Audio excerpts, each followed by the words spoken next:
capital for that, those different things. But at the same time, once you get to that 6-figure mark, you know, they start to tax you at a higher rate.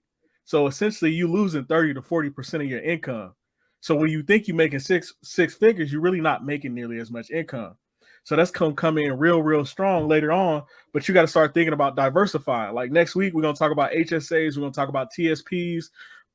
We've already talked about, our last episode we talked about, you know, the IRAs and the different types of mutual funds and things like that. That's going to be huge because once you get to that tax bracket, we gonna, you know, just a little small tidbit. A lot of times the HSA goes straight into your account. So it's not, it goes straight from your check. So it's not directly taxed because it's a health savings account, right? So then it lowers your tax burden when you get to a certain level. But that's next level game. We're going to talk about that next week. Let me jump in real quick, Tommy, because you said bro. a lot of points, and I wanted to hit on 3 of the points you talked about. Go ahead and knock it out of the park, bro. The first one was the savings.